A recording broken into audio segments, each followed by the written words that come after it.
Mr. Khanna from California. Thank you, Mr. Chairman.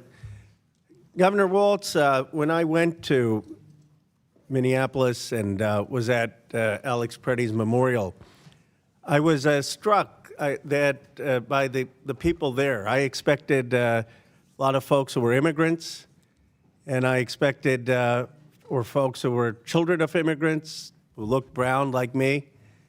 And there at the memorial were fourth and fifth generation Minnesotans, most of them white Americans, talking about how they faced tyranny, how when they go to church they were being followed by ICE agents. When they'd go to give a meal to an immigrant, they were being followed by agents. And I just had so much hope for our country seeing them there.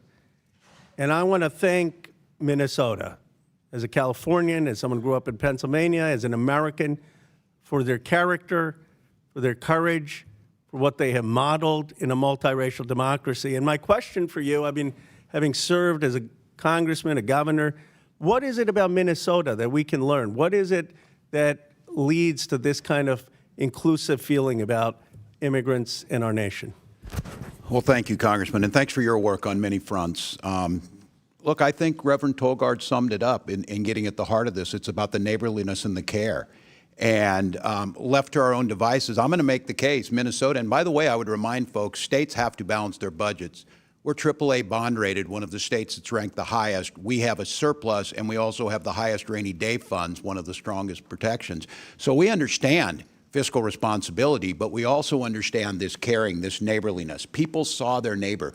I believe our politics can change with that idea of what the next door neighbor looks like. Now, I will have to tell you, Mr. Khanna, I was deeply concerned last year when the Vice President of the United States mentioned he can understand why people wouldn't want to live by somebody who's not like them, which seems to go against our entire ethos in Minnesota, whether it was the first wave of Norwegian and Swedish immigrants that came to Minnesota, German immigrants like my family, or whether it was Hmong coming after the Vietnam War, or Somali and other East African immigrants to our country. And I think it's this sense of working together. There's a reason that we rank at the top in healthcare. We rank at the top in personal incomes. We rank near the top in home ownership. We rank near the top in happiness. Because this idea that we're all in it together and that we believe everybody should have a chance. So I think it's an ethos, and it gets into our politics on the secular side. I believe as an elected official that I shouldn't give a sermon, but I should attempt to live one. And one of our politicians, Paul Wellstone, talked about we all do better when we all do better. And that's what we do. And I know that is true to a certain degree in other states, but I see folks making the claim that, well, you wouldn't have any fraud if you just cut all these programs, if you just zeroed them out. That is true. If we did not provide food for our children, no one would steal from that program. But there would also be a lot of hungry children. And what I'm asking for and acknowledging the accountability, we need to put program integrity in. So I think it's a neighborliness.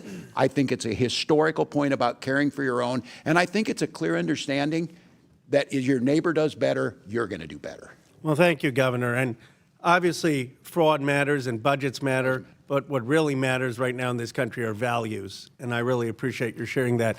Attorney General Ellison, in the brief time I have, you know, I just want to be clear about Somali Americans, because when I was growing up as an Indian American, anytime someone who was of Indian origin did something wrong, every Indian American was concerned, you know, and I don't think people understand that. If you aren't a minority, how that makes you feel.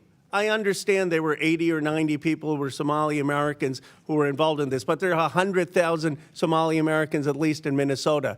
And statistically, from all the studies I've seen, it is just factually untrue that Somali Minnesotans or Somali Americans commit more fraud than white Americans or Indian Americans or other Americans. And could you just speak to this, because it is so dangerous? And I don't even think on the other side people are doing that on purpose. But if you aren't an immigrant, if you haven't lived that or a child of immigrants, you don't know what that makes you feel. And can you talk about the Somali experience in Minnesota?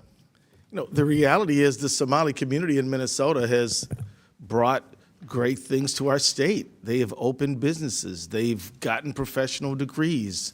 They are great neighbors who volunteer and help their neighbors. They have been a benefit to our state. If you pick out a few people who've done wrong, sure, you can do that, but I can guarantee you can do that in any ethnic group at all in the state of Minnesota or anywhere in America. Thank you. Thank you both. All right, before